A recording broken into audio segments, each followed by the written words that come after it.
ಎಲ್ಲರಿಗೂ ನಮಸ್ಕಾರ. ಇದು ಸುದ್ದಿ ವಿಶ್ಲೇಷಣೆ. ನಾನು ಶಶಿಧರ್ ಭಟ್. ಕೇಂದ್ರ ರಕ್ಷಣಾ ಸಚಿವ ರಾಜನಾಥ್ ಸಿಂಗ್ ಒಂದು ಮಹತ್ವದ ಹೇಳಿಕೆಯನ್ನು ನೀಡಿದ್ದಾರೆ. ಅದು ಇವತ್ತಿನ ಸಂದರ್ಭದಲ್ಲಿ ಎಲ್ಲರೂ ಚರ್ಚೆ ಮಾಡಲೇಬೇಕಾದ ವಿಚಾರ. ಅದು ಮಾಧ್ಯಮ ಸ್ವಾತಂತ್ರ್ಯಕ್ಕೆ ಸಂಬಂಧಪಟ್ಟಿದ್ದು. ಅವರು ಒಂದು ಮಾತನ್ನು ಹೇಳಿದ್ದಾರೆ. ಮೋದಿಯವರ ಆಡಳಿತದಲ್ಲಿ ಮಾಧ್ಯಮ ಸ್ವಾತಂತ್ರ್ಯಕ್ಕೆ ಹೆಚ್ಚಿನ ಮನ್ನಣೆಯನ್ನು ನೀಡಲಾಗಿದೆ. ಇದು ರಾಜನಾಥ್ ಸಿಂಗ್ ಅವರ ಹೇಳಿಕೆ. ಈ ಹಿನ್ನೆಲೆಯಲ್ಲಿ ಇವತ್ತಿನ ಮಾಧ್ಯಮದ ಸ್ಥಿತಿಗತಿ ಬಗ್ಗೆ ಆಲೋಚನೆ ಮಾಡಬೇಕಾಗಿದೆ. ಅದರಂತೆ ರಾಜನಾಥ್ ಸಿಂಗ್ ಅವರು ನೀಡಿರುವ ಈ ಹೇಳಿಕೆ ಎಷ್ಟರ ಮಟ್ಟಿಗೆ ನಿಜ ಅನ್ನೋದನ್ನು ನೋಡಬೇಕಾಗಿದೆ. ಹಾಗೆಯೇ ಕಾಂಗ್ರೆಸ್ ಆಡಳಿತದಲ್ಲಿ ಯಾವ ರೀತಿಯ ಒಂದು ಮಾಧ್ಯಮ ಸ್ವಾತಂತ್ರ್ಯ ಇತ್ತು, ಈಗ ಯಾವ ರೀತಿಯ ಮಾಧ್ಯಮ ಸ್ವಾತಂತ್ರ್ಯ ಇದೆ ಅನ್ನೋದರ ಬಗ್ಗೆ ಕೂಡ ಆಲೋಚನೆ ಮಾಡಬೇಕಾಗಿದೆ. ನಾನು ಹೇಳಿದಾಗ ಈ ಆಲೋಚನೆಗೆ ಗ್ರಾಸವನ್ನು ಒದಗಿಸಿದ್ದು ರಾಜನಾಥ್ ಸಿಂಗ್ ಅವರ ಹೇಳಿಕೆ. ರಾಜನಾಥ್ ಸಿಂಗ್ ಅವರು ಈ ಹೇಳಿಕೆಯನ್ನು ನೀಡುವಾಗ ಯಾವುದೋ ಒತ್ತಡಕ್ಕೆ ಒಳಗಾಗಿ ಹೇಳಿಕೆಯನ್ನು ನೀಡಿದ್ರ ಗೊತ್ತಿಲ್ಲ. ವಾಸ್ತವ ಸ್ಥಿತಿ ಏನಿದೆ? ಮೊದಲು ಕಾಂಗ್ರೆಸ್ ಪಕ್ಷವನ್ನು ನೋಡೋಣ.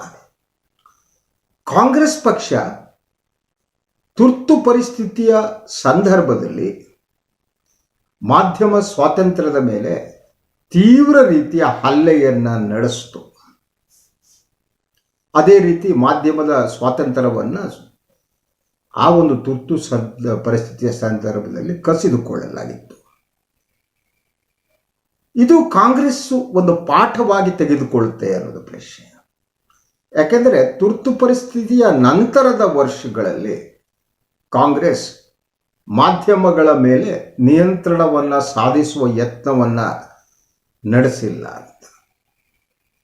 ತುರ್ತು ಪರಿಸ್ಥಿತಿಯ ಸಂದರ್ಭವನ್ನು ಹೊರಗಿಟ್ಟು ನೋಡಿದರೆ ಬಹುತೇಕ ಸಂದರ್ಭದಲ್ಲಿ ಕಾಂಗ್ರೆಸ್ಸಿಗೆ ಒಂದು ರೀತಿ ಗೊಣಗಾಟ ಮಾಡ್ತಿದ್ದರೆ ಹೊರತು ನಿಯಂತ್ರಣದ ಯತ್ನವನ್ನು ನಡೆಸಿದ್ದು ಬಹಳ ಕಡಿಮೆ, ಬಹುಮಟ್ಟಿಗೆ ಇಲ್ಲವೇ ಇಲ್ಲ ಅಂತ ಹೇಳಬೇಕು. ಸೊ ಅದಾದ ಮೇಲೆ ನೋಡ್ತಾ ಬನ್ನಿ, ನೀವು 2000 ನಂತರದ ಪರಿಸ್ಥಿತಿಯನ್ನು ನಾವು ಅವಲೋಕಿಸಿದರೆ ಮಾಧ್ಯಮದ ಒಂದು ಸ್ಥಿತಿಗತಿ ಸ್ವಾತಂತ್ರ್ಯಕ್ಕೆ ಸಂಬಂಧಪಟ್ಟ ಹಾಗೆ ನಿಜ. ವಾಜಪೇಯಿ ಕೂಡ ಯಾವ ಸಂದರ್ಭದಲ್ಲೂ ಕೂಡ ಅವರು ಮಾಧ್ಯಮ ಸ್ವಾತಂತ್ರ್ಯದ ಮೇಲೆ ನಿಯಂತ್ರಣ ಹೇರುವ ಒಂದು ಯತ್ನವನ್ನು ನಡೆಸಿಲ್ಲ. ಅದಾದ ಮೇಲೆ ನೀವು ಮನಮೋಹನ್ ಸಿಂಗ್ ಆಡಳಿತವನ್ನು 2 ಟರ್ಮ್ಗೆ ಏನಾಗಿದ್ದರು, ಆಗ ಹಲವಾರು ಹಗರಣಗಳು ಹೊರಗಡೆ ಬಂದವು. ಆ ಹಗರಣಗಳೆಲ್ಲ ಮಾಧ್ಯಮದಲ್ಲಿ ಪ್ರಚಾರವನ್ನು ಪಡೆದು ಮಾಧ್ಯಮ ನಿಜವಾಗಿ ಪ್ರತಿಪಕ್ಷದ ಕೆಲಸವನ್ನು ಆ ಸಂದರ್ಭದಲ್ಲಿ ಮಾಡ್ತಾ ಇತ್ತು. ಸೊ ಅದು 2G ಹಗರಣದಿಂದ ಹಲವು ಹಗರಣಗಳು ಕಾಂಗ್ರೆಸ್ ಸಂದರ್ಭದಲ್ಲಿ ಚರ್ಚೆಗೆ ಬಂದಂಥ ಸಂದರ್ಭಗಳು. ಮಾಧ್ಯಮಗಳು ಪ್ರತಿದಿನ ವಿಚಾರವನ್ನು ಎತ್ತಿಕೊಂಡು ಕಾಂಗ್ರೆಸ್ ಸರ್ಕಾರವನ್ನು ಇಕ್ಕಟ್ಟಿಗೆ ಸಿಲುಕಿಸುವ ಕೆಲಸವನ್ನು ಮಾಡುವುದು. ಅದಕ್ಕಿಂತ ಬಹಳ ಮುಖ್ಯವಾಗಿ ಸತ್ಯವನ್ನು ಬಹಿರಂಗಪಡಿಸುವ, ಸತ್ಯವನ್ನು ಜನರ ಮುಂದೆ ಇಡುವ ಕೆಲಸವನ್ನು ಮಾಧ್ಯಮ ಮಾಡಿತು. We should appreciate that. ಆ ಸಂದರ್ಭದಲ್ಲೂ ಮನಮೋಹನ್ ಸಿಂಗ್ ಅವರ ಸುತ್ತಮುತ್ತಲಿರುವ ಜನ ಆಗಲಿ ಮಾಧ್ಯಮಗಳ ಮೇಲೆ ದಾಳಿ ನಡೆಸುವ, ಮಾಧ್ಯಮವನ್ನು ನಿಯಂತ್ರಿಸುವ ಯತ್ನವನ್ನು ಮಾಡಿಲ್ಲ. ಯೂಶ್ವಲಿ ಪ್ರಧಾನಿ ಆಗಲಿ ಅಥವಾ ಅವ್ರ ಸುತ್ತಮುತ್ತಲಿರುವ ಜನ ಇದ್ದಾರಲ್ಲ, ಅವರು ತಮ್ಮ ವಿರುದ್ಧ ಬಂದಾಗ ಸಾಧಾರಣವಾಗಿ ಪತ್ರಿಕಾ ಸಂಪಾದಕರಿಗೆ, ಮಾಧ್ಯಮ ಸಂಪಾದಕರಿಗೆ, TV ಸಂಪಾದಕರಿಗೆ, CEO ದೂರವಾಣಿ ಕರೆ ಮಾಡಿ ಸೊ ಹೀಗೆ ಬಂದಿದೆ ಅಂತ ಮೊದಲು ಹೇಳಿ ನಂತರ ಅದನ್ನು ತಡೆಯುವ ಯತ್ನವನ್ನು ಮಾಡ್ತಾರೆ. ಆದರೆ ಮನಮೋಹನ್ ಸಿಂಗ್ ಅವರ ಕಾಲದಲ್ಲಿ ಅದು ನಡೆದೇ ಇಲ್ಲ. ಆ ಸಂದರ್ಭದಲ್ಲಿ ಮನಮೋಹನ್ ಸಿಂಗ್ ಅವರ ಆರ್ಥಿಕ ನೀತಿಯ ಬಗ್ಗೆ ವಿಭಿನ್ನ ಅಭಿಪ್ರಾಯಗಳು ಮಾಧ್ಯಮದಲ್ಲಿ ಬರ್ತಾ ಇದ್ವು. ಅದನ್ನು ಕೂಡ ಅಂದಿನ ಸರ್ಕಾರ ಬೇರೆ ರೀತಿಯಾಗಿ ಪರಿಗಣಿಸಲಿಲ್ಲ. ಮನಮೋಹನ್ ಸಿಂಗ್ ಅವರು ಈ ಎಲ್ಲ ಟೀಕೆಗಳನ್ನು ಸ್ವೀಕರಿಸಿ ಬಹುತೇಕ ಸಂದರ್ಭದಲ್ಲಿ ಮೌನವಾಗಿರ್ತಾ ಇದ್ರು. ಅವರು ಮಾತಾಡ್ತಾನೆ ಇರಲಿಲ್ಲ. ಅವರ ಬಗ್ಗೆ ಎಷ್ಟೇ ವೈಯಕ್ತಿಕ ದಾಳಿ ನಡೆದರೂ ಕೂಡ ಅದನ್ನು ಸಹಿಸಿಕೊಂಡು ಬಂದವರು ಮನಮೋಹನ್ ಸಿಂಗ್. ಸೊ 2014 ನಂತರ ಪರಿಸ್ಥಿತಿ ಏನಾಯಿತು? ರಾಜನಾಥ್ ಸಿಂಗ್ ಅವರ ಪ್ರಕಾರ ಮೋದಿಯವರು ಅಧಿಕಾರಕ್ಕೆ ಬಂದ ಮೇಲೆ ಅತಿ ಹೆಚ್ಚಿನ ಮಾಧ್ಯಮ ಸ್ವಾತಂತ್ರ್ಯವನ್ನು ನೀಡಿದ್ದಾರೆ. ಇದು ನಿಜಾನ? ಈ ಬಗ್ಗೆ ಮಾಧ್ಯಮಗಳಲ್ಲಿ ಚರ್ಚೆ ನಡೆಸಬೇಕಾಗಿತ್ತು. ಯಾಕಂದರೆ ಮಾಧ್ಯಮವನ್ನು ನಿಯಂತ್ರಿಸುವ ಒಂದು ಯತ್ನ ವಿಭಿನ್ನ ರೀತಿಯಲ್ಲಿ 2014 ನಂತರ ನಡೆಯೋದಕ್ಕೆ ಪ್ರಾರಂಭ ಆಯಿತು. ಈ ಯತ್ನದಲ್ಲಿ 3 ಹಂತಗಳಿವೆ. 3 ರೀತಿಯ ಯತ್ನಗಳನ್ನು ಮೋದಿಯವರ ಸರ್ಕಾರ ನಡೆಸ್ತಾ ಬಂತು. ಮೊದಲು ಆದಷ್ಟು ಮಾಧ್ಯಮಗಳನ್ನು ಖರೀದಿಸುವಂಥದ್ದು, ಪರ್ಚೇಸ್ ಮಾಡುವಂಥದ್ದು. ಇದರಲ್ಲಿ ಮೋದಿ ಮತ್ತು ಅವರ ಬಳಗದವರು ಯಶಸ್ವಿಯಾಗಿದ್ದಾರೆ ಅನ್ನೋ ಅನುಮಾನ ಬೇಕಾಗಿಲ್ಲ. ಈಗ ಬಹುತೇಕ ಭಾರತದ ಟಿವಿ ಮಾಧ್ಯಮಗಳು ಏನಿವೆ ಅದಾನಿ ಅಂಬಾನಿ ಅವರ ಕೈಯಲ್ಲಿದೆ. ಅದು ಇಂಡೈರೆಕ್ಟ್ ಪರ್ಚೇಸ್ ಅಂತ. ನೀವು ಅದಾನಿ ಮತ್ತು ಅಂಬಾನಿಯವರ ಟಿವಿ ಚಾನೆಲ್ಗಳಲ್ಲಾಗಲಿ ಪತ್ರಿಕೆಗಳಲ್ಲಾಗಲಿ ಮೋದಿಯವರ ವಿರುದ್ಧ ಮಾತನಾಡೋ ಹಾಗಿಲ್ಲ.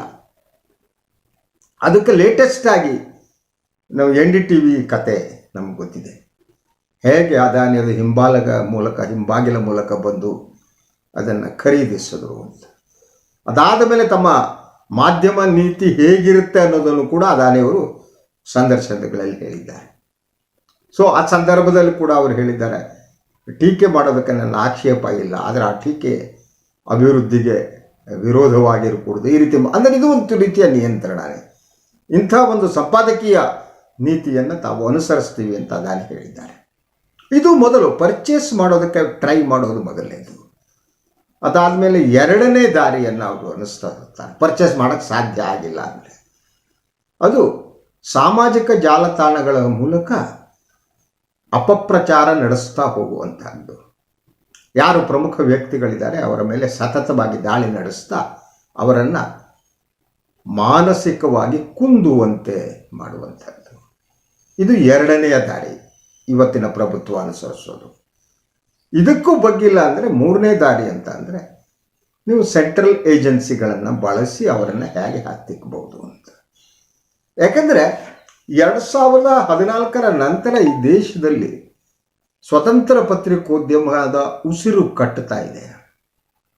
ಬಹಳಷ್ಟು ಜನ ಬಹುಪರಾಕ್ ಹೇಳುವಂತಹ ಜನ ಹುಟ್ಕೊಂಡಿದ್ದಾರೆ. ನಮಗೆಲ್ಲ ಗೊತ್ತಿದೆ, ನೀವು ಹಲವರ ಪಟ್ಟಿ ಕೊಡ್ಬೋದು. ಅವರು ಮೋದಿಯವರಿಗೆ ಬಹುಪರಾಕ್ ಹೇಳ್ತಾ ಹೊಟ್ಟೆಪಾಡು ಪಾಪ ಎಲ್ಲರೂ ಮಾಡೋಕ್ಕಾಗಲ್ಲ, ಅನಿವಾರ್ಯತೆ ಇದೆ. ಒಂದು ಆಡಳಿತ ವರ್ಗದ ಪ್ರೆಷರ್ ಇದೆ, ಎರಡನೇದು ಸೆಂಟ್ರಲ್ ಏಜೆನ್ಸಿಗಳ ಭಯ ಇದೆ. ಸೊ ಈ ಕಾರಣಕ್ಕಾಗಿ ಭಾಳಷ್ಟು ಜನ ಬಟ್ಟಂಗಿ ಪತ್ರಿಕೋದ್ಯಮಗಳ ಪಡೆಯನ್ನು ಮೋದಿ ಸರ್ಕಾರ ಬಂದ ಮೇಲೆ ಸೃಷ್ಟಿಸಿತು ಬೇರೆ ಬೇರೆ ದಾರಿಗಳ ಮೂಲಕ. ಮೋದಿಯವರ ಕಚೇರಿಯಲ್ಲೇ ಮಾಧ್ಯಮ ಹ್ಯಾಂಡಲ್ ಮಾಡೋದಕ್ಕೊಂದು ವ್ಯವಸ್ಥೆ ಇದೆ. ಅದರ ಬಗ್ಗೆ ನಾನು ಇನ್ನೊಂದು ಸುದ್ದಿ ವಿಶ್ಲೇಷಣೆ ಮಾಡಿದ್ದೆ. ಅವರು ಎಲ್ಲ ಮಾಧ್ಯಮ ಸಂಸ್ಥೆಗಳ ಮಾಲೀಕರ ಜೊತೆ ಒಂದು ಸಂಪರ್ಕವನ್ನು ಹೊಂದಿದ್ದಾರೆ. ಪ್ರತಿದಿನ ಅವರಿಗೆ ಫೋನ್ ಮಾಡ್ತಾ ಇದು ಹೀಗೆ ಬಂದಿತ್ತು, ಹೀಗೆ ಬರ್ಕೊಡೋದು, ಹುಷಾರಿ, ಎಚ್ಚರಿಕೆ ಕೊಡುವ ರೀತಿ ಕೂಡ ನಡೀತಾ ಇದೆ. ಸೊ ಈ ಬದಲಾದಂಥ ಈ ಒಂದು ರೀತಿ ಏನಿದೆ, ಆದ್ದರಿಂದ ಇಡೀ ಭಾರತೀಯ ಪತ್ರಿಕೋದ್ಯಮ ಒಂದು ಬಹುಪರಾಕ್ ಪತ್ರಿಕೋದ್ಯಮವಾಗಿ ಬದಲಾಗಿದೆ. ಇಲ್ಲಿ ಬಹುಪರಾಕ್ ಹೇಳುವವರಿಗೆ ಮಾತ್ರ ಇಲ್ಲಿ ಅವಕಾಶ ಇದೆ. ಇಂಥ ಸನ್ನಿವೇಶದಲ್ಲಿ ನೀವು ರಾಜನಾಥ್ ಸಿಂಗ್ ಅವರ ಹೇಳಿಕೆಯನ್ನು ನೋಡಿ. ಅದು ಅವರು ಮಾಧ್ಯಮ ಸ್ವಾತಂತ್ರ್ಯ ಅಂದರೆ ಏನು ಅಂದ್ಕೊಂಡಿದ್ದಾರೆ ಅಂತ. ಮೊದಲು ಅವರು ಪರ್ಚೇಸ್ ಮಾಡಿಬಿಟ್ಟು ಆವಾಗ ಅವ್ರಿಗೆ ಗೊತ್ತು, ಈಗ ಪರ್ಚೇಸ್ ಆದವರು, ಖರೀದಿಸಲ್ಪಟ್ಟವರು ಏನಿರ್ತಾರಲ್ವ ಅವರು ಬೇರೆ ರೀತಿಯ ಧ್ವನಿಯನ್ನು ಎತ್ತಲಾರರು. ಸೊ ಅವರು ಖರೀದಿಯಾಗಿರ್ತಾರೆ. ಅವರು ಈ ಬಹುಪರಾಕ್ ಹೇಳೋದೊಂದನೇ, ಬಟ್ಟಂಗಿತನ ಮಾಡೋದೊಂದನೇ, ಭಜನೆ ಮಾಡೋದೊಂದನೇ ಮಾಡ್ತಿರ್ತಾರೆ. ಅಂಥ ಒಂದು ಕಾಲಘಟ್ಟದಲ್ಲಿ ನಾವಿದ್ದೀವಿ. ಆದ್ದರಿಂದ ಈ ಹಿನ್ನೆಲೆಯಲ್ಲಿ ನಾವು ಇಡೀ ಈ ಹೇಳಿಕೆಯನ್ನು ನೋಡಬೇಕಾಗಿದೆ ಅಂತ ಹೇಳ್ತಾ ಇವತ್ತಿನ ಸುದ್ದಿ ವಿಶ್ಲೇಷಣೆಯನ್ನು ನೋಡ್ತೀನಿ. ಎಲ್ಲರಿಗೂ ಒಳ್ಳೆಯದಾಗಲಿ.